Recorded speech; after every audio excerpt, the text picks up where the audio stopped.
Bienvenue dans cette formation gratuite pour apprendre à créer votre premier site internet sur WordPress. WordPress étant cet outil incontournable pour créer et gérer un site web, vous êtes au bon endroit. Je vais vous accompagner en 7 étapes pour créer votre site WordPress, en partant de l'hébergement et du nom de domaine jusqu'à la création et des conseils pour gérer votre site WordPress au quotidien. Ce cours va être simple et rapide à suivre, on va aller à l'essentiel et vous n'avez pas besoin de savoir coder pour faire votre site web. On va emprunter des raccourcis pour créer des sites web absolument magnifiques sans effort et je vais même vous montrer comment avoir un véritable assistant IA à l'intérieur de votre site pour pouvoir vous guider en complément de cette vidéo. Il connaît votre site et pourra répondre à toutes vos questions pour débloquer n'importe quelle situation. Sachez que vous pouvez trouver une roadmap à télécharger dans la description de cette vidéo pour pouvoir vous guider tout au long de cette formation et obtenir des ressources complémentaires pour pouvoir aller plus loin avec votre site. Les différentes étapes de ce cours se trouvent directement dans la description sous forme de chapitrage. Ça veut dire que vous pouvez utiliser ces chapitres pour pouvoir aller directement à telle ou telle partie de la vidéo plus rapidement. On va d'abord choisir l'hébergement et acheter un nom de domaine, puis ensuite on va installer WordPress. On va faire les premiers réglages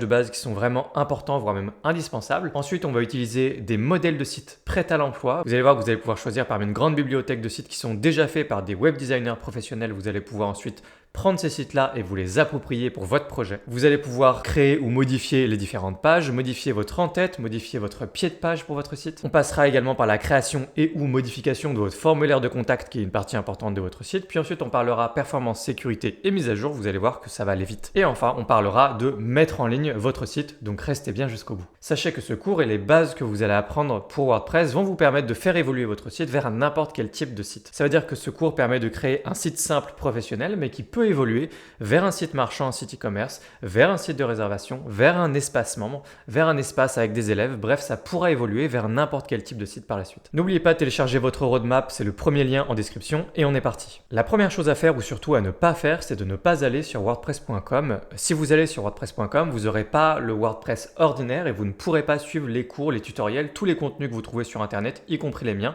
Ça ne fonctionnera pas. Ou en tout cas, vous n'aurez pas exactement la même interface, les mêmes possibilités et ils vont vous inciter à payer davantage pour des choses simples. Donc n'allez surtout pas sur wordpress.com. Une fiche apparaîtra sur cette vidéo si jamais vous voulez comprendre le comment du pourquoi. Ce qu'il faut faire pour démarrer sur WordPress, c'est passer par un hébergeur et ensuite vous allez pouvoir automatiquement installer WordPress dessus. Je vous propose de passer par cet hébergeur, Copylost. En toute transparence, c'est notre propre hébergeur qui est spécialisé sur WordPress. Vous allez trouver des dizaines de fonctionnalités super innovantes. C'est également avec Copylost que vous allez pouvoir avoir un assistant IA qui va vous accompagner directement dans votre site. Mais vous trouvez bien plus de fonctionnalités dont vous ne pourrez plus vous passer et certaines, je vais vous les présenter évidemment dans ce cours. Rendez-vous sur la page assistant IA si jamais vous voulez en savoir plus sur ce fameux assistant. Et sinon, vous allez simplement sur la page d'accueil, vous trouvez le lien directement dans la description de cette vidéo juste dessous et vous allez pouvoir ensuite cliquer sur s'inscrire. Ça va vous emmener juste ici, vous allez pouvoir cliquer sur héberger un site et ça va vous permettre d'obtenir un espace d'hébergement, c'est-à-dire un espace sur des serveurs où vous allez pouvoir mettre un site internet qui sera disponible 24 heures sur 24, 7 jours sur 7 et vous allez pouvoir installer automatiquement WordPress en un clic grâce à Copylost. Au passage, vous allez pouvoir acheter votre propre nom de domaine que vous allez pouvoir renouveler tous les ans. Donc par exemple, ça va être monnondomaine.fr ou monnondomaine.com. Vous pouvez en acheter un ou plusieurs. C'est sur la prochaine étape, vous avez juste à sélectionner votre niveau d'engagement. Par défaut, quand on héberge un site, en général, on renouvelle tous les ans. Donc c'est 12 mois, mais vous pouvez également prendre sur 1 mois ou 24 mois actuellement. Et vous pouvez avoir plus de ressources à terme. Si vous ne savez pas de quoi il s'agit, vous pouvez juste décocher ça et rester par défaut, c'est très bien. Vous cliquez sur suivant. Je vous laisse remplir vos informations. Et c'est ici que vous allez pouvoir réserver un nom de domaine. Sachez que Copylost a la particularité de pouvoir vous laisser travailler sur un site WordPress même sans nom de domaine. On vous fournit des noms de domaine gratuits qu'on ne vous conseille pas d'utiliser sur le long terme mais qui sont parfaits pour développer un premier site test ou faire votre premier site tout simplement. Donc vous êtes libre de passer cette étape. Si jamais vous avez pris un engagement de 12 mois, il y a un nom de domaine offert. Vous pouvez en profiter maintenant ou plus tard. Et si jamais vous voulez un nom de domaine, vous cliquez ici pour vérifier la disponibilité de votre nom de domaine. Parfait, mon site wordpress2025.fr est disponible, donc je vais cliquer sur sélectionner. Je vais automatiquement installer WordPress sur ce domaine, vous voyez, je peux juste laisser cette case cochée, je vais cliquer sur suivant et je vous laisse du coup aller au bout de votre inscription pour obtenir votre hébergement et votre nom de domaine. Paiement effectué avec succès, merveilleux. On va pouvoir installer WordPress en un clic. Vous allez voir, ça va prendre quelques secondes. Vous avez juste à renseigner un identifiant et un mot de passe, ce qui va vous permettre de vous connecter à votre site WordPress pour pouvoir le gérer au quotidien. Vous allez pouvoir vous connecter à votre site WordPress depuis Copylost, mais vous n'avez pas besoin de retourner à chaque fois sur votre hébergeur. Vous pouvez simplement vous connecter via une URL spéciale que je vais vous indiquer juste après. Donc renseignez vos identifiants, mettez un identifiant qui n'est pas évident à deviner et un mot de passe également qui est solide, c'est très important en matière de sécurité. Vous pouvez également cliquer juste ici pour générer automatiquement un identifiant et un mot de passe qui sont solides et cliquer sur le petit œil pour voir votre mot de passe, mais je vais vous montrer juste après où le récupérer également facilement. Je vais cliquer sur installer. Et voilà, félicitations, bienvenue sur Copylost. Je vais pouvoir accéder à mon espace. Donc là, au passage, il faut que je vérifie mon adresse email. Je vais faire ça tout de suite. C'est fait, et donc il est en train d'installer WordPress pour moi. Ça devrait prendre quelques dizaines de secondes maximum. Le nom de domaine va également mettre un peu de temps à s'enregistrer. C'est normal, vous pouvez simplement patienter quelques minutes ou un peu plus. Et si jamais vous avez la moindre question, vous avez du support client qui est tout le temps disponible en bas à droite. Le site a été créé, le nom de domaine est bel et bien disponible dans mon interface. Vous voyez que l'état est encore en cours, donc je vais encore patienter quelques minutes. Et sachez que si jamais vous êtes pressé, l'une des particularités intéressantes de Copylost, c'est de pouvoir créer des sites de test très facilement. Vous êtes juste dans Site, vous cliquez sur Nouveau et vous cliquez sur Créer un site test. Et vous allez pouvoir créer autant de sites WordPress que vous voulez dans la limite de vos ressources actuelles, les ressources que vous trouvez dans le menu Cloud indirectement.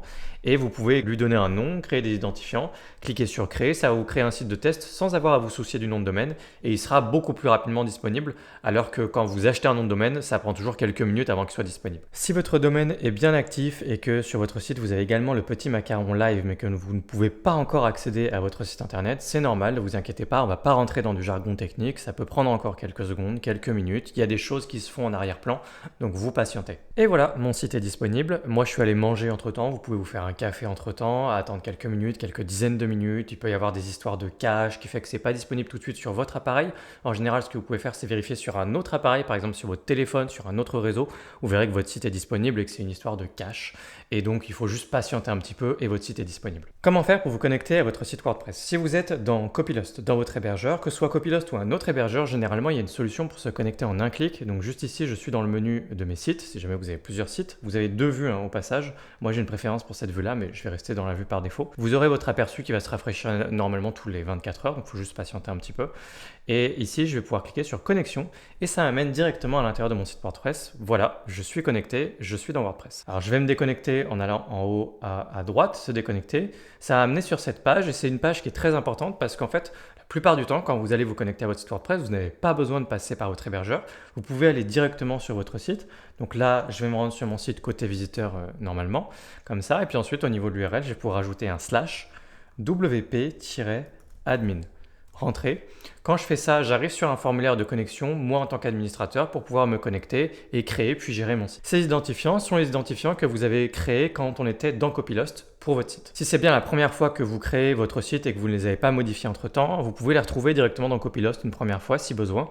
Vous allez sur les trois petits points, vous cliquez sur identifiant et vous avez vos infos ici, identifiant et mot de passe. Attention, si vous modifiez par contre vos identifiants de connexion WordPress a posteriori, dans ce cas, les identifiants que vous trouvez ici ne sont plus les bons. Donc vous pouvez juste ignorer ce menu. Avant d'aller dans WordPress, quelques options intéressantes. Ici, vous pouvez cliquer sur gérer ce site, donc votre site, et vous allez dans assistant IA. Vous pouvez juste ici activer votre assistant IA. Donc là, je ne suis pas connecté. Pour aller plus vite, je vais utiliser la connexion. Regardez, c'est également disponible juste ici en haut à droite. Et donc, je vais cliquer sur connexion. Je suis dans mon site et regardez, j'ai un assistant en bas à droite qui va pouvoir répondre à n'importe laquelle de vos questions sur le choix de vos outils, sur des histoires de performance, de sécurité, un bug que vous rencontrez ou des conseils que vous voulez en matière de personnalisation de votre site. C'est très pratique et très complémentaire de suivre ce cours. C'est évidemment un assistant qui est disponible uniquement pour vous en tant qu'administrateur quand vous êtes connecté et vous pouvez le désactiver à tout moment en revenant ici et en désactivant. L'autre option intéressante, c'est de revenir dans tableau de bord juste ici et d'activer le mode maintenance. Ce mode maintenance va vous permettre de cacher votre site à la vue de tous et seul vous en tant qu'administrateur connecté, vous pouvez travailler sur votre site. Donc moi je continue de voir mon site en tant qu'administrateur connecté. Je peux cliquer en haut à gauche, ça me permet de basculer côté visiteur puis côté administrateur autant que je le veux et vous pouvez vérifier votre site en onglet privé. Bon, je suis en onglet privé, vous voyez que mon site n'est pas disponible, je suis donc en mode maintenance. Vous pouvez laisser activer pendant le temps où vous travaillez sur votre site, par contre pensez à venir le désactiver évidemment parce que sinon personne ne peut accéder à votre site. Dernier conseil, au niveau de vos noms de domaine, vous pouvez cliquer sur le nom de domaine de votre choix, vous avez un petit raccourci juste ici qui vous emmène directement au bon endroit pour créer une boîte mail si vous voulez une boîte mail professionnelle à partir de votre nom de domaine. Vous cliquez sur nouveau, vous cliquez sur adresse mail et non pas les options d'après et ça va vous permettre de créer une boîte par exemple contact@ votre nom de domaine. Vous renseignez votre mot de passe, vous aurez un lien directement ici pour vous connecter à un webmail qui vous permettra de gérer votre boîte pro et dans la roadmap juste dessous vous aurez un lien vers le bon tutoriel sur ma chaîne qui vous permet de connecter votre boîte mail pro à Gmail par exemple si vous voulez tout gérer depuis Gmail. Félicitations, vous êtes désormais arrivé au bout de la première étape, on fonce sur l'étape numéro 2, tous les réglages de base de notre site WordPress. Votre site WordPress se présente comme ça sur l'interface d'administration. Donc comme je vous le disais, vous cliquez en haut à gauche pour rebasculer régulièrement côté visiteur. Là, le fait qu'on soit connecté fait qu'on n'est pas bloqué par le mode maintenance du coup. Et donc vous avez les différents menus. Je ne vais pas tous les faire maintenant puisqu'on n'a pas beaucoup de temps ensemble. Donc on va sauter la plupart des menus. Nous, il y a certains menus qui nous intéressent. Donc par exemple, le menu des pages, c'est les pages de votre site justement. Donc ici, vous pourrez créer de nouvelles pages, modifier vos pages existantes, ainsi de suite. La partie médias juste avant, ça vous permet de gérer tous les médias, les images, les vidéos, les PDF, tout ce que vous uploadez sur votre site. Le menu article servira uniquement si vous gérez un blog, ce que la plupart d'entre vous ne vont pas forcément faire par défaut. Mais si vous voulez faire évoluer votre site avec un blog, vous pouvez le faire dans le menu article. Ensuite, vous allez avoir commentaires, parce qu'il y a un système de commentaires qui ne nous intéresse pas forcément dans WordPress. Apparence qui va vous permettre de gérer un certain nombre de choses. Donc ici, ce que je vous propose de faire d'ores et déjà, c'est de faire un petit tri, un petit ménage. Et là, vous avez plein de thèmes. Le thème, c'est une sorte de coquille vide en quelque sorte qui va ajouter plein de fonctionnalités à notre site. Donc je vous propose tout de suite de cliquer sur ajouter un thème et d'ajouter le thème avec lequel on va travailler ensemble. Juste ici, vous avez Kadence. Et si jamais vous ne le trouvez pas directement, vous faites une recherche et vous tapez Kadence. Je vais cliquer sur installer et vous pouvez installer les choses mais ensuite les activer. Installer et activer, c'est pas la même chose. C'est-à-dire qu'il peut y avoir des choses qui sont installées mais qui ne sont pas encore activées.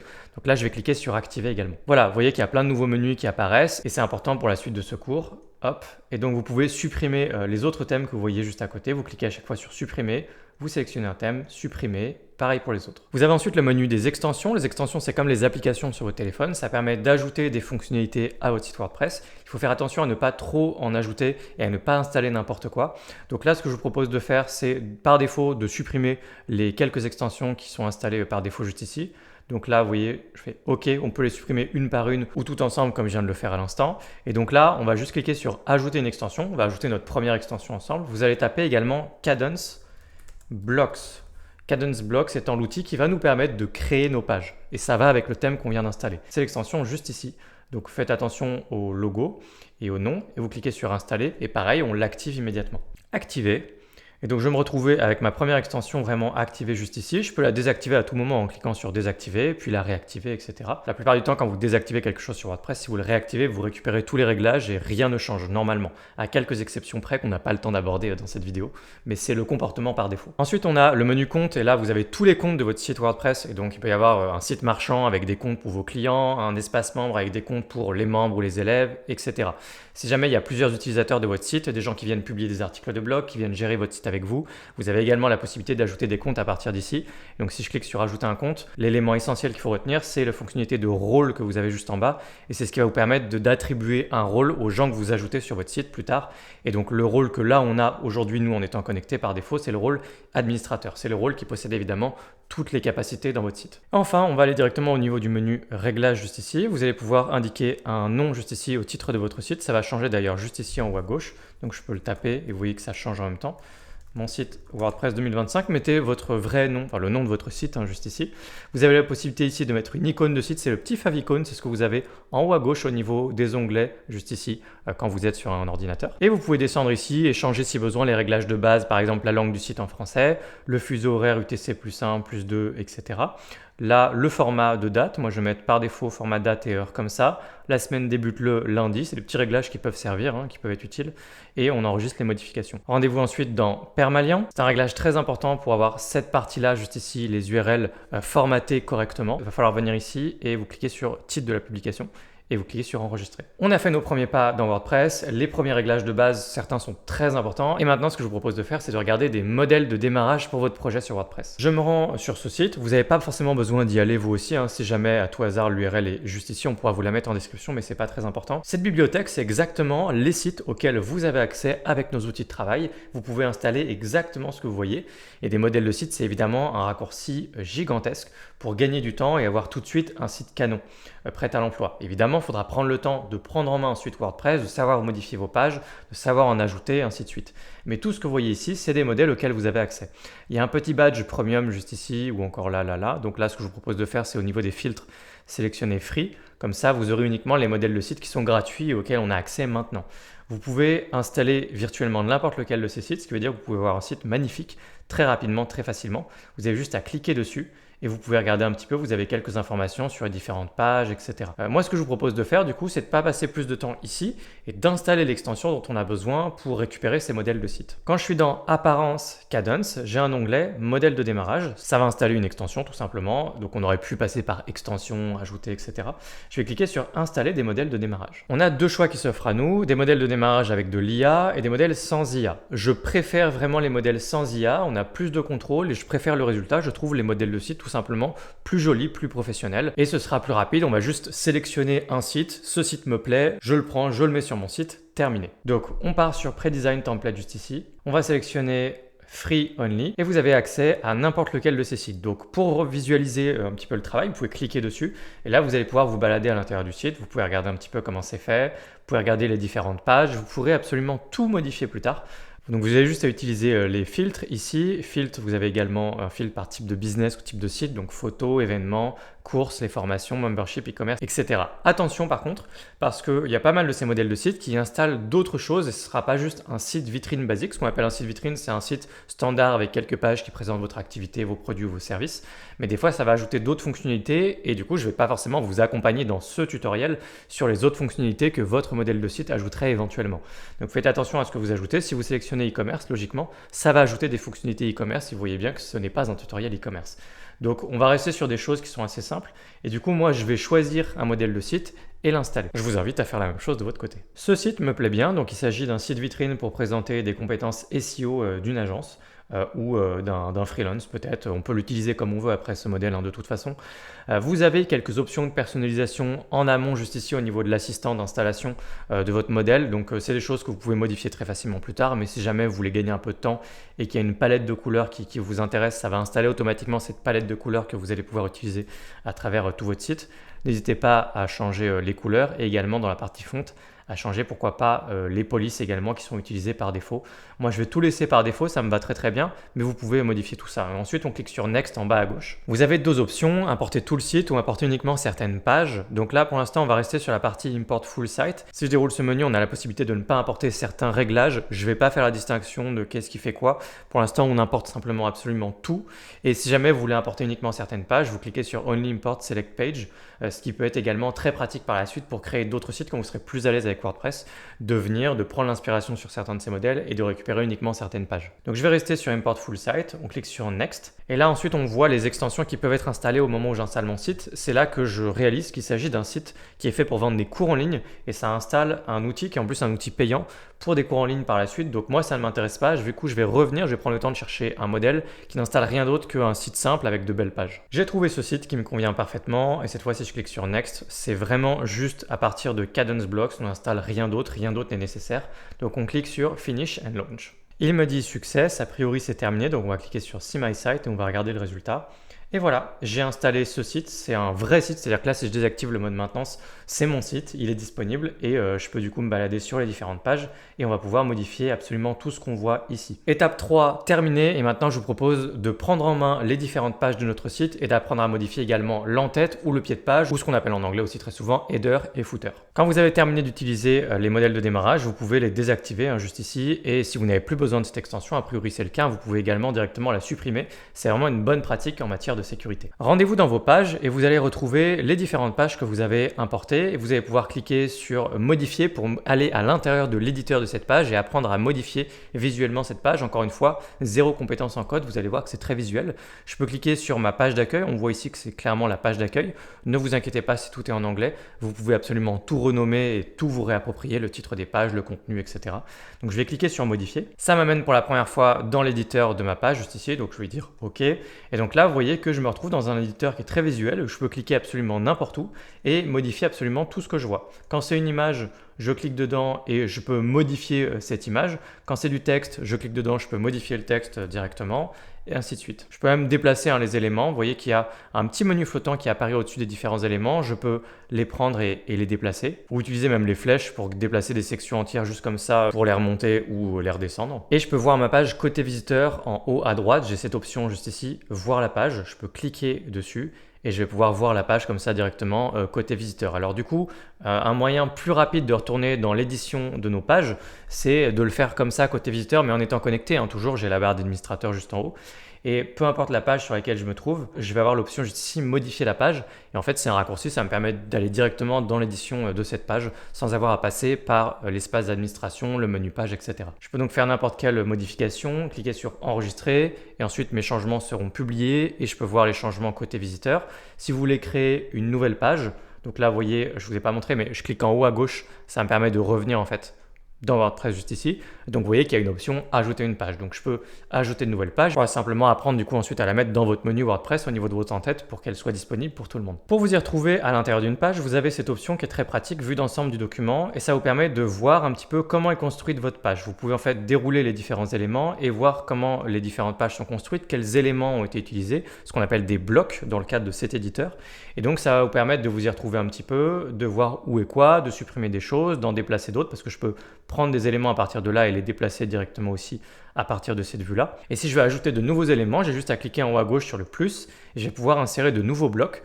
Je vous encourage à utiliser au maximum les blocs qui sont bleus juste ici. Ce sont les blocs qui viennent de l'extension qu'on a installée, Kadence Blocks. Ce sont des blocs qui sont beaucoup plus intéressants avec plus d'options que ce que vous pouvez trouver un petit peu plus bas. Et ensuite, quand vous êtes à l'intérieur d'un bloc, vous avez toujours le menu à droite divisé en 3 onglets pour n'importe lequel des éléments. Donc vous voyez que j'ai un petit fil d'Ariane en bas. Donc soit j'ai cette partie-là avec cette vue en liste qui me permet de voir où j'en suis, soit j'ai le fil d'Ariane juste en bas à gauche qui me permet également de voir un petit peu l'arborescence et de voir où je suis pour m'y retrouver. Si jamais comme ça vous êtes un peu perdu dans le design, vous pouvez utiliser ces outils et vous repérer un petit peu.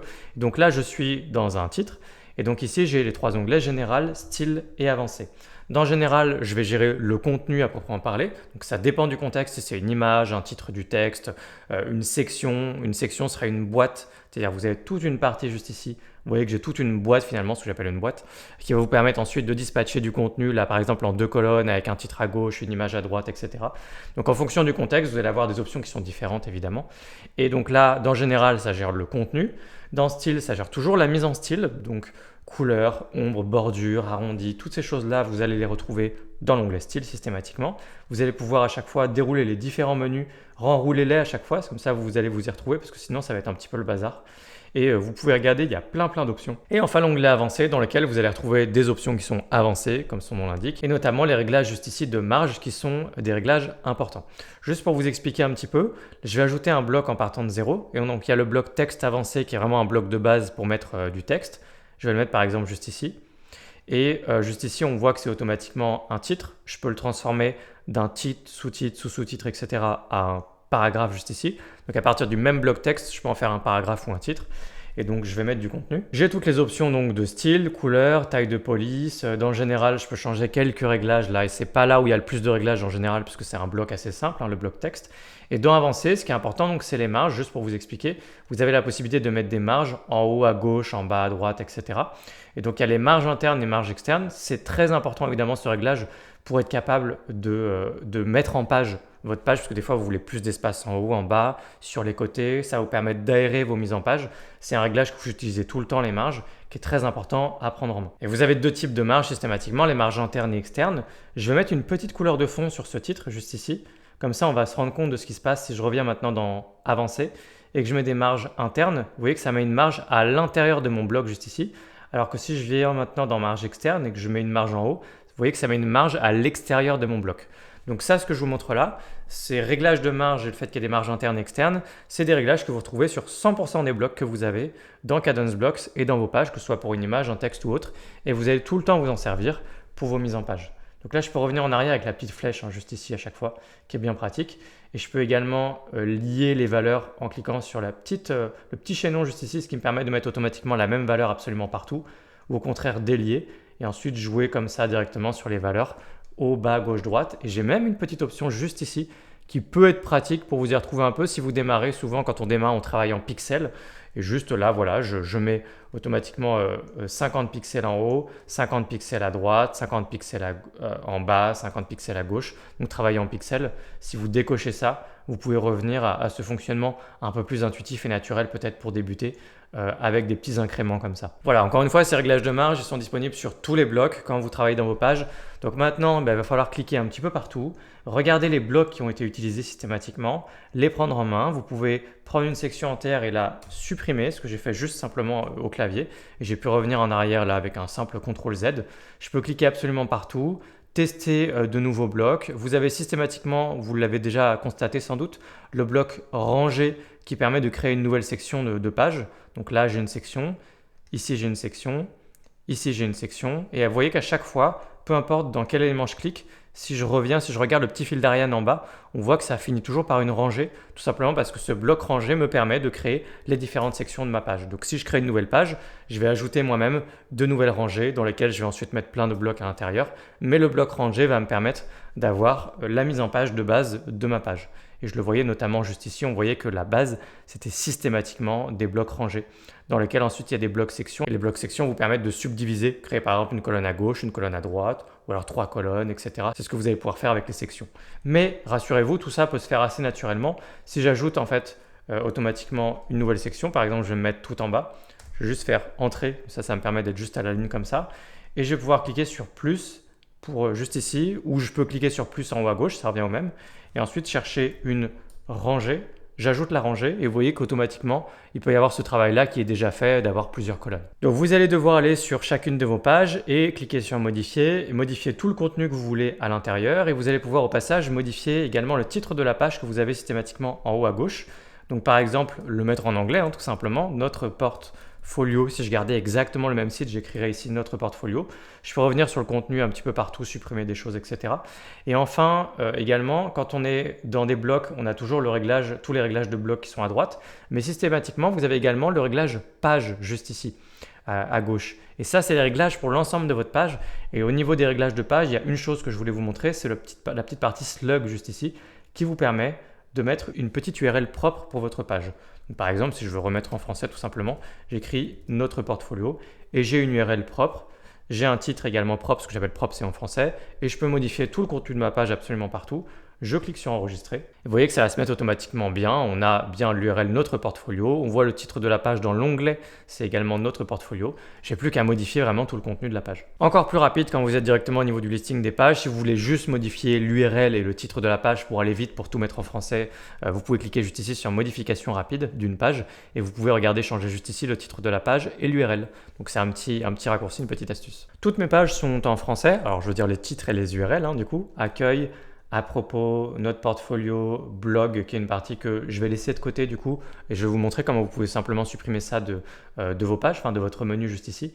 On a toutes nos pages ici également, nos services, nos clients FAQ et contacts. Rendez-vous dans Apparence et Menus pour contrôler les différents menus qui existent sur votre site. Donc les différents menus sont disponibles via ce petit menu déroulant. Vous pouvez même créer un nouveau menu en cliquant sur Créer un nouveau menu.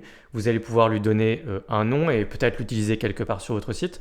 Mais si on fait simple, dans un premier temps, là, et qu'on regarde les menus qui existent sur mon site, j'en ai deux, footer menu et menu principal et mobile. Footer menu, c'est le menu qui est juste ici dans le footer ou pied de page qu'on a importé pour tout notre site.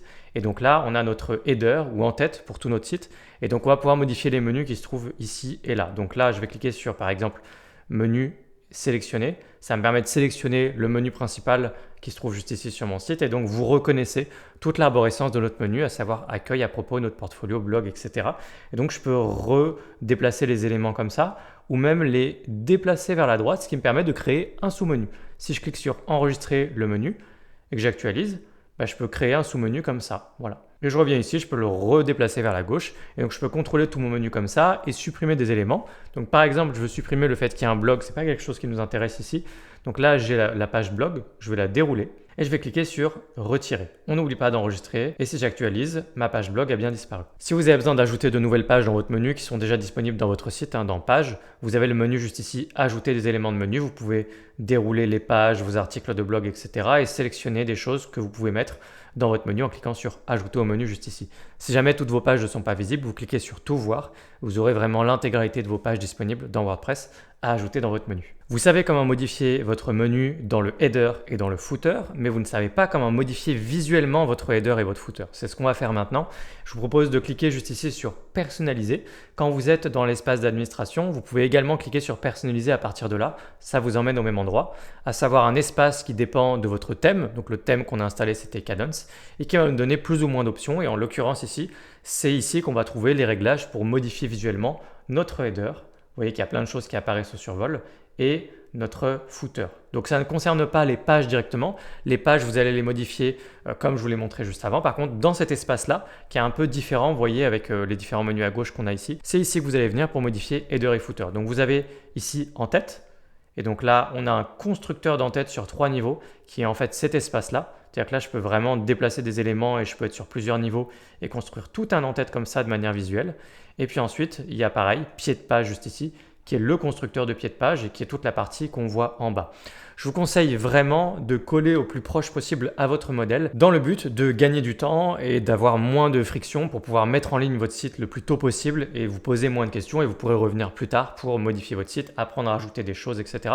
Mais plus vous collez à votre modèle d'origine, plus ce sera facile de faire un beau site rapidement et sans effort pour vous. Donc si je reviens dans mon header juste ici, je peux cliquer sur les différents éléments qu'on trouve et je peux les modifier, les déplacer. À chaque fois, j'ai regardé dans le constructeur les différents éléments qui sont utilisés actuellement, sur lesquels je peux cliquer avec la petite roue crantée et j'ai les réglages à gauche de ces différents éléments.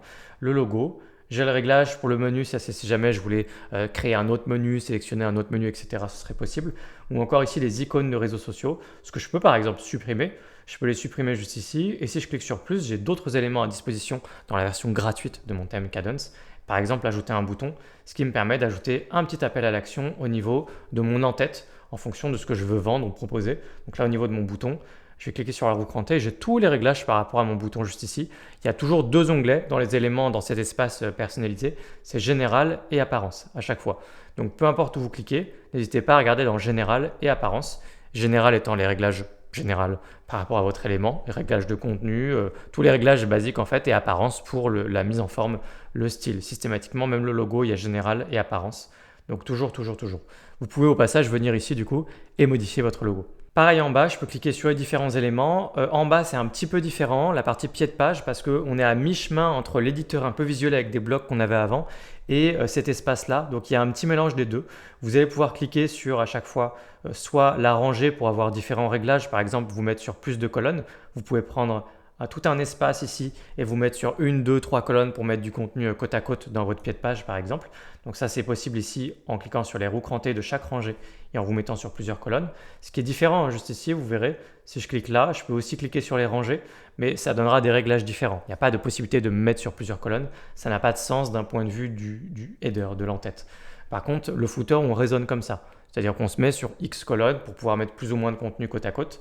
Et ensuite, à l'intérieur, vous avez les différents éléments, les différents blocs sur lesquels vous pouvez cliquer pour avoir accès à un certain nombre de choses. Et vous voyez que quand ça s'appelle widget, et d'ailleurs je peux en ajouter plus, et il y en a plein qui s'appellent widget comme ça, la particularité de ces blocs que vous ajoutez ici, c'est qu'ensuite dans la roue crantée, juste ici je clique sur j'ai compris, vous avez accès en fait à l'éditeur en bloc qu'on avait aussi dans nos pages. Donc ici du coup je peux cliquer sur plus et ajouter des éléments et donc ajouter pas mal de choses dans mon footer et c'est pour ça que je vous dis qu'on est à mi-chemin entre l'éditeur en bloc qu'on avait avant et cet éditeur là dans l'espace personnalisé. Je vais vous montrer un autre endroit où vous pouvez modifier les éléments de votre pied de page ou footer, ça peut être utile à connaître. Donc pour vous le montrer, je vais sortir de cet espace, donc si jamais je veux bien publier les changements que j'ai fait, je clique sur publier et ensuite je peux cliquer sur la croix en haut à gauche. Quand je vais dans Apparence Widget, ici j'ai des petits emplacements. En fait, regardez, donc là vous pouvez renrouler ou dérouler les différents emplacements. Et là il y a des emplacements qui s'appellent pied de page. Et en fait c'est le même endroit que l'espace qu'on vient de voir juste avant pour voir le pied de page. On pouvait ajouter des blocs et ainsi de suite. Là c'est le même endroit en réalité, il y a pied de page 1, 2, 3, 4, 5, 6. Et donc je peux dérouler en fait ces différents endroits-là et je vais retrouver les blocs que j'avais mis dans mon footer quand j'étais dans l'espace personnalisé. Donc si jamais je viens ici et que je rajoute un bloc, je me dis par exemple que je vais me rajouter un bloc image. Je vais prendre le bloc bleu, comme je vous avais dit, on a une préférence pour les blocs bleus et je vais aller sélectionner une image. Voilà, j'ai tout simplement voulu mettre mon logo, mais ensuite je me dis je suis un peu à l'étroit pour modifier tout ce que je suis en train de mettre ici, j'ai pas assez d'espace pour faire mon travail.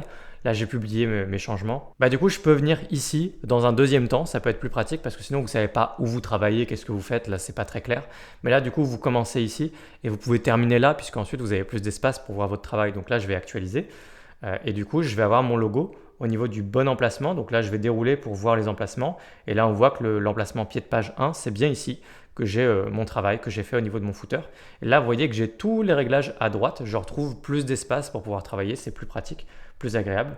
Donc, je peux prendre mon logo et ensuite me balader dans les différents réglages général, style, avancé ou dans les réglages de mon petit menu flottant juste ici pour faire mon travail. Par exemple, juste ici, je peux automatiquement le centrer, petit réglage que je connaissais au niveau du menu flottant. J'actualise, je vais sortir d'ici, puis je vais surtout regarder le résultat et on va voir du coup que j'ai bien ajouté mon logo qui est centré comme ça, juste au-dessus de mon menu. Donc vous savez aller dans votre header pour modifier le contenu. Encore une fois, restez le plus proche possible de votre modèle. Ça vous évite de devoir passer des heures dans WordPress à apprendre vraiment les choses dans le détail. Ce que vous pouvez faire par la suite, je vous indiquerai comment. Je vous indiquerai d'autres vidéos si vous voulez aller plus loin plus tard. Mais du coup, restez le plus proche possible de votre modèle. Donc vous savez aller dans votre header pour modifier un petit peu le contenu rapidement, mettre votre logo, mettre un bouton par exemple, des choses assez basiques comme ça. Vous savez aller dans votre footer pour rajouter un petit peu du contenu, pareil, modifier quelques éléments éventuellement. Et donc là, il va falloir prendre le temps de vérifier votre site sur tablette et mobile. C'est ce qu'on appelle faire un travail de design responsive, c'est-à-dire vérifier que votre site s'adapte parfaitement sur toutes les tailles d'écran. Comme ça, votre site, il est toujours bien sur tablette, sur téléphone et puis demain peut-être sur d'autres appareils. Laissez-moi vous montrer les outils de base qui vous permettent de vérifier votre site et de faire un travail de design responsive. On se rend sur n'importe laquelle de nos pages. Je vais cliquer sur modifier la page. Je vais en profiter pour supprimer ce bloc qui n'a vraiment rien à faire là. Et la première chose à noter, c'est la prévisualisation de votre travail sur tablette et mobile. En haut à droite, vous avez cette petite option qui vous permet de basculer en mode tablette ou en mode mobile. Point très important ici, vérifiez toujours votre site sur une vraie tablette ou un vrai téléphone. On n'a pas tous une tablette à disposition, je sais bien. Et en même temps, le gros de votre trafic, en vérité, il ne va pas venir de tablette de toute façon. Donc, entre nous, ce n'est pas forcément le plus important. Mais sur téléphone, vérifiez sur un vrai téléphone. Parce que la prévisualisation que vous avez ici, elle est bonne à 90, 95, 99%, mais il y a toujours des petites différences entre ce que vous voyez ici et ce que vous voyez sur un vrai téléphone, sachant que chaque téléphone peut avoir des dimensions un peu différentes. Mais dans tous les cas, vous aurez une bien meilleure idée de votre travail, bien plus fidèle à la réalité sur un vrai téléphone que sur une prévisualisation ici. Une fois qu'on a dit ça, eh bien, quand vous basculez en tablette ou en mobile, on a toutes les options un petit peu partout qui ont des petites icônes qui s'allument juste ici, tablette, mobile et PC. Je peux d'ailleurs basculer à partir d'ici et en fait ça va nous permettre d'adapter notre travail. C'est-à-dire que peu importe où vous allez pouvoir, à partir du moment où il y a ces petites icônes là en face de l'option concernée, ça veut dire que vous allez pouvoir mettre des valeurs et donc faire un travail différent et donc adapter votre travail sur tablette et sur mobile. Par exemple, ici, j'ai mon titre et dans ce titre-là, donc là, je vois qu'ici, il y a l'option tablette, mobile, etc. Ça veut dire que sur PC, a priori, par exemple, je peux forcer par exemple au milieu et dire bah non, c'est centré. Et par contre, sur tablette, je dis bah non, c'est aligné à gauche. Et donc là, on voit que sur PC, c'est centré et tablette, c'est aligné à gauche. Et je peux sinon décocher juste ici comme ça. Mais dans tous les cas, ces petites icônes indiquent qu'on peut avoir des valeurs spécifiques à différentes tailles, donc tablette et mobile. Partout où vous allez, à partir du moment où vous voyez ces options, là par exemple taille de police, ça c'est un réglage qui est utile, parce que là on voit que d'ailleurs ils l'ont déjà fait dans le modèle qu'on a préimporté, mais ce titre-là a une taille différente sur tablette, 58 pixels, et sur PC, 90 pixels, et sur mobile, 40 pixels. Donc il a été adapté sur les différentes tailles d'écran. Hauteur de ligne, donc la hauteur entre deux phrases quand ça se met sur plusieurs lignes comme ça, 48 pixels. Si je déroule les différents éléments, eh bien, je vais trouver les différents réglages PC, tablette, mobile systématiquement à partir du moment où il y en a. Quand c'est vide, c'est tout simplement qu'il n'y a pas eu de valeur. Quand il n'y a pas de valeur et que c'est vide, ça veut dire que c'est votre travail que vous avez fait sur PC qui va automatiquement avoir un effet cascade et tablette et mobile vont hériter de ce travail que vous avez fait une fois. Donc évidemment, 90% de votre travail, vous n'avez pas besoin de le changer sur tablette et sur mobile, mais il faut toujours adapter des petites choses généralement. Si vous travaillez avec un modèle que vous avez importé tout fait comme on vient de le faire, normalement 99% du travail est déjà fait, si ce n'est pas 100%. Mais à partir du moment où vous faites le travail vous-même, que vous créez de nouvelles pages, vous ajoutez des blocs vous-même, il va y avoir beaucoup plus de travail à faire naturellement. Il faudra bien vérifier votre site, en particulier sur les marges, c'est là où il y a le plus de travail, c'est-à-dire que vous allez cliquer sur vos rangées ou sur vos différents blocs et à chaque fois vous allez dans l'onglet Avancer vérifier les marges, qu'elles soient internes ou externes, peu importe, ça dépend du contexte. Des fois on peut utiliser les deux de manière interchangeable, des fois on préfère l'un à l'autre en fonction de ce qu'on essaye de faire. Et donc là par exemple sur une rangée, dans Avancer, vous voyez qu'il y a plein de marges qui sont exprès là pour tablette, qui ne sont pas les marges du tout sur PC. Là, on voit tablette, c'est comme ça, et mobile, c'est comme ça. Et donc, si je veux changer mes valeurs, par exemple, je peux faire en sorte qu'il y ait plus d'espacement en haut, en bas, etc. Donc là, je suis en bas, donc c'est la partie juste en bas, 80 pixels, etc. Et donc, je peux complètement adapter mon travail. Et notamment, au niveau des marges, c'est très important de revenir sur mes différentes sections et mes différents blocs pour faire des choses plus petites, pour faire des marges plus adaptées, aérées en haut et en bas, parce que c'est une lecture essentiellement verticale sur un téléphone. Donc voilà, adaptez votre travail. Dernier point par rapport au travail dans vos pages, si jamais il y a des blocs qui vous dérangent sur tablette ou sur mobile, vous pourriez tout simplement les faire disparaître. Là par exemple, je suis dans une rangée et j'ai paramètres de visibilité et j'ai masqué sur ordinateur, masqué sur tablette, masqué sur mobile. Donc ça veut dire que je peux carrément cacher certains blocs qui ne sont pas du tout adaptés à mobile ou tablette, qui sont vraiment des choses un peu sophistiquées que vous avez fait sur PC. Vous pouvez venir ici et les cacher. Pareil, à l'intérieur du bloc section qui représente souvent vos colonnes dans une page, où vous pouvez également aller dans Avancer et Réglages de visibilité juste ici, paramètres de visibilité, qui n'est pas un réglage que vous allez retrouver sur tous les blocs, ça va être sur les blocs de structure, donc les rangées ou les sections à l'intérieur. Une fois que vous avez vérifié toutes vos pages sur un vrai téléphone, adapté tous vos réglages de marge, de taille des choses, peut-être même cacher certaines parties de vos pages, et pourquoi pas créer des parties uniquement pour mobile que vous cachez sur PC, vous avez vu qu'on pouvait faire l'inverse. Il va falloir faire le même travail sur votre header et votre footer, alors vous allez voir que ça va aller assez vite. On retourne dans l'espace juste ici personnalisé. De la même façon, je vous invite vivement à aller voir votre travail sur téléphone, mais vous pouvez également basculer sur tablette et mobile à partir de cet espace personnalisé et ça vous permet de voir votre header et éventuellement de faire certains réglages qui sont spécifiques au fait qu'on est sur tablette ou mobile. À savoir, là, vous voyez que quand on clique sur un menu, il y a tout un petit volet qui s'ouvre comme ça vers la droite naturellement et vous voyez que là, au niveau des réglages, c'est assez adapté à tablette mobile et on a ce petit volet qui s'appelle juste ici hors champ et dans lequel vous pouvez mettre également des choses. Donc là, par exemple, je peux glisser un bouton à l'intérieur. Vraiment, je vais avoir un bouton à l'intérieur. Et là, le réglage, il est vraiment pour tablette mobile. Là, quand je rebascule sur ordinateur, tout ça n'existe plus. Voilà, ça n'existe plus et le constructeur en dessous, il a changé. Je rebascule sur tablette, tous mes réglages reviennent et je peux à nouveau refaire des changements qui sont spécifiques à tablette mobile. Donc vous voyez que c'est tablette mobile d'office. Mais regardez bien au niveau des différents éléments sur lesquels vous cliquez. Si je rebascule sur PC et que vous cliquez sur différents éléments, juste ici, donc on le voyait clairement sur le logo. Juste ici, on retrouve les petites icônes. Je voulais juste vous montrer qu'on retrouve la même logique des fois de pouvoir basculer à partir d'ici, par exemple, sur tablette et mobile. Donc vérifiez sur quel mode vous êtes pour ensuite changer le réglage concerné et l'adapter. On va faire le même travail au niveau de votre footer. Par contre, le footer, ce qui est très pratique, c'est qu'en général, il n'y a pas de travail ou quasiment pas de travail à faire sur tablette mobile parce que ça s'adapte, ça se met automatiquement bien. En fait, tous les contenus s'empilent automatiquement les uns sur les autres. Toutes vos sections ou vos colonnes se mettent juste les unes en dessous des autres. Ça fait une lecture très verticale, très simple, qui est très adaptée à un footer, à un pied de page. Et généralement, le footer, il n'y a pas grand-chose à faire. Là, regardez, là, ça se met plus ou moins bien. Vous pouvez à nouveau cliquer sur les différents éléments. Attention, regardez juste ici, petit couac visuel. Regardez, là, on voit qu'on est en train de faire le travail sur ordinateur alors qu'on s'est mis en mode mobile. C'est juste un petit bug qu'on a juste ici. Pensez bien à vérifier, hein, vous vous mettez bien sur mobile, comme ça vous êtes sûr de faire ce réglage pour mobile. N'oubliez pas, vrai téléphone, pas juste ici. Il va y avoir des différences entre ce que vous voyez ici et un vrai téléphone. Regardez sur un vrai téléphone. Donc vous avez les bases dans vos outils de travail de faire ce qu'on appelle du responsive design, hein, d'adapter vraiment votre site, quelle que soit la taille d'écran futur du visiteur qui va arriver sur votre site, que ce soit tablette mobile ou d'autres types d'appareils plus tard. Maintenant, avant de terminer, il va falloir bosser sur une partie importante de votre site, c'est votre formulaire de contact. Je vais vous montrer comment modifier le formulaire existant ou en créer un nouveau. Et ici, on a déjà un formulaire, je vais pouvoir aller regarder comment il fonctionne et éventuellement en créer un nouveau, c'est ni plus ni moins qu'un bloc. Donc je descends et je clique ici. Et on a, vous voyez, les différentes parties de mon formulaire juste ici. Et vous avez tous les réglages à droite. Il y en a un paquet, hein, du coup, donc il va falloir prendre le temps de dérouler les différentes parties. Moi, je vous suggère de pas trop vous prendre la tête dans un premier temps, de faire un formulaire assez simple, d'avoir nom, prénom, adresse email, message, comme c'est ici. Vous pouvez cliquer sur les différents éléments. Vous voyez qu'on a tous les champs juste ici. Subject, par exemple, réglage. Et donc là, je peux modifier le nom. Et donc ça va être l'objet, c'est l'objet d'un email. Donc faites des choses assez simples dans un premier temps. L'objectif à court terme étant d'avoir un formulaire de contact qui fonctionne, qui est fonctionnel, pour ensuite revenir plus tard et peut-être faire plus de mise en forme parce qu'on peut faire de jolies choses avec un formulaire. On peut changer vraiment l'apparence du formulaire assez facilement. Il suffit d'aller dans l'onglet style. Mais dans un premier temps, faites en sorte que ça marche. Si jamais vous deviez ajouter un nouveau formulaire, vous pourriez cliquer sur plus, taper forme. Vous allez avoir deux formulaires. Un formulaire basique, c'est celui qu'on a juste ici, et un formulaire avancé qui est sous la forme de plein de petits blocs à l'intérieur de blocs. On a plus de liberté, c'est plus intéressant. Mais du coup, on va rester sur le formulaire simple juste ici puisque c'est ce qu'on a dans les modèles de base et c'est celui qu'on a notamment par exemple juste ici. Donc je vous propose simplement de dérouler les différents champs juste ici. Vous pouvez dérouler le champ name, changer les labels juste ici. Donc first name, last name, email adresse, objet, ils sont tous là.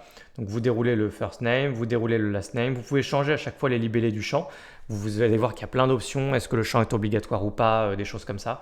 Donc je vous laisse regarder tout ça, tout dérouler. Et puis, une fois que vous avez fait les petites modifications de base visuelle, le nom des champs, ce genre de choses, le plus important, c'est dans Action après envoi. Action après envoi, c'est littéralement qu'est-ce qui se passe une fois qu'on utilise le formulaire et qu'on envoie un message. Et donc là, il y a plein d'options Ça peut s'intégrer à des outils de services d'email marketing.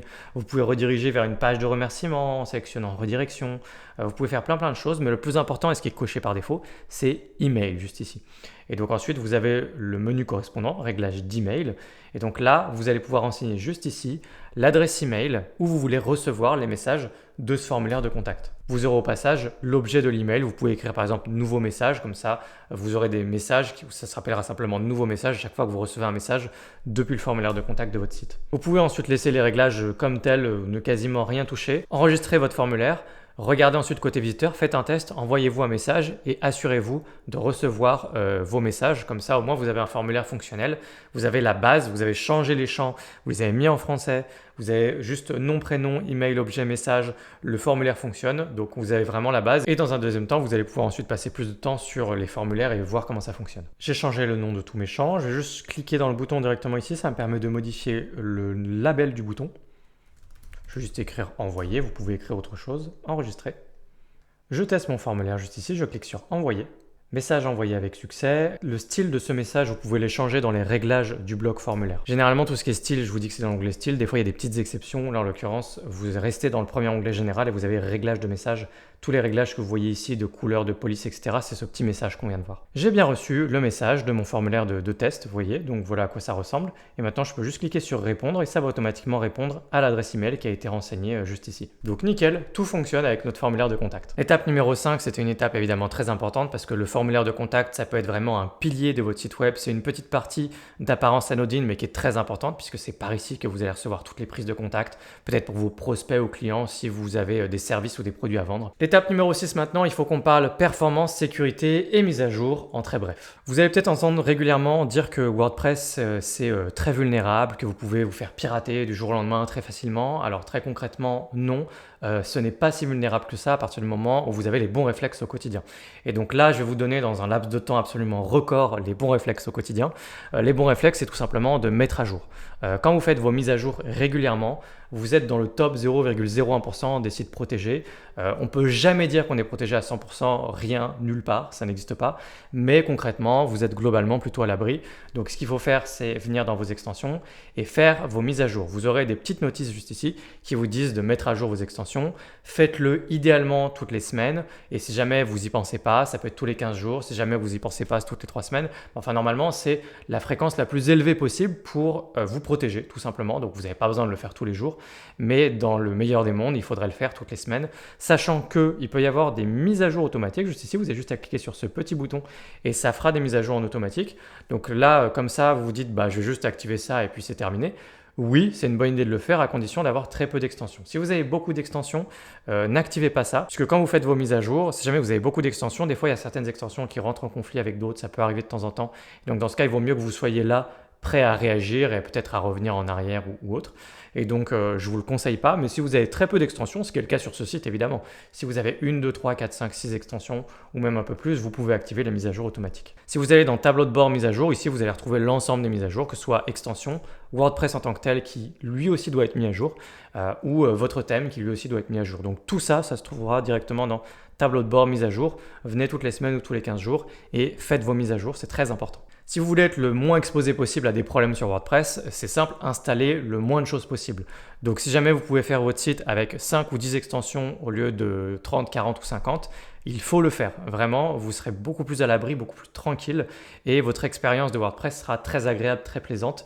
Il suffit pour ça d'installer le moins de choses possible et d'avoir une attitude la plus minimaliste, essentialiste possible dans WordPress. Même si vous pouvez vous faire plaisir et installer évidemment quelques extensions, on est dans WordPress pour ça, j'ai bien compris. Pour installer des extensions ou chercher des fonctionnalités, de nouvelles fonctionnalités à installer dans votre site, vous cliquez sur ajouter une extension, vous faites des recherches, mais n'installez pas n'importe quoi. Je vous conseille quand même de partir plutôt de tutoriels ou de cours que vous voyez à droite à gauche pour installer des choses et pas juste de faire des recherches au hasard comme ça. Vous risquez peut-être d'installer de mauvaises extensions.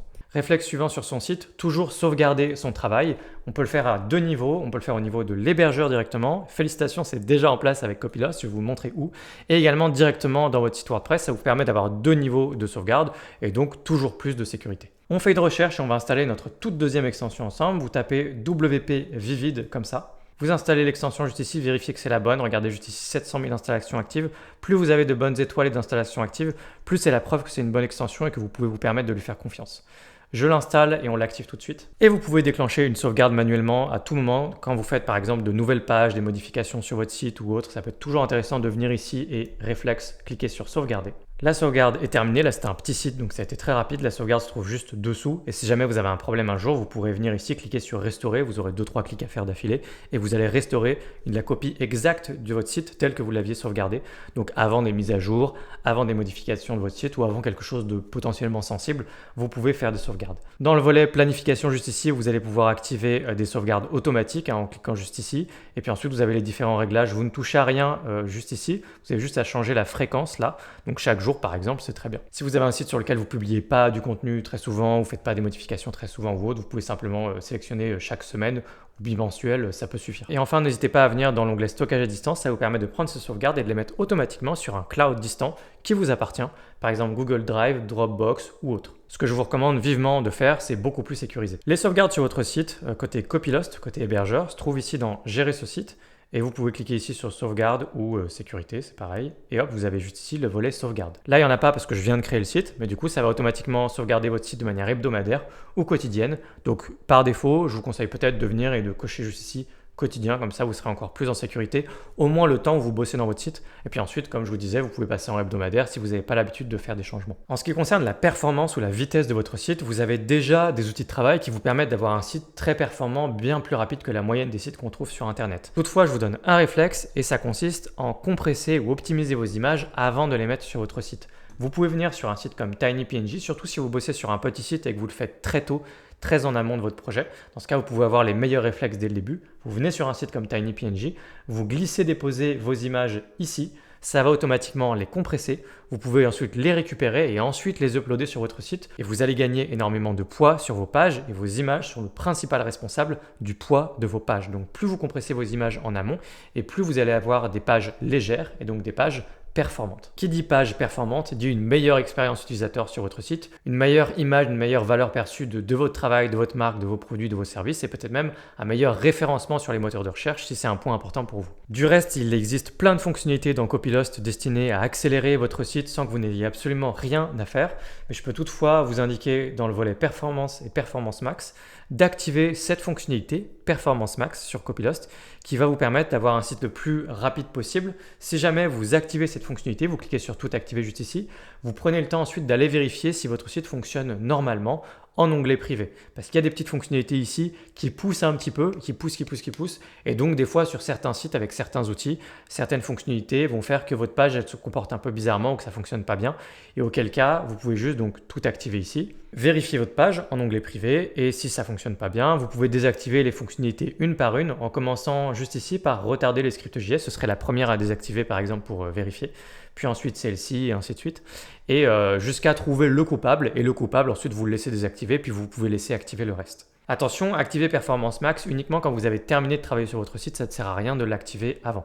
Voilà, on a parlé performance, sécurité et mise à jour. Vous avez plus de ressources dans la roadmap que vous avez normalement téléchargé à ce stade. Vous trouverez notamment d'autres tutoriels pour installer peut-être d'autres choses en matière de sécurité ou pour aller plus loin sur la partie performance ou autre.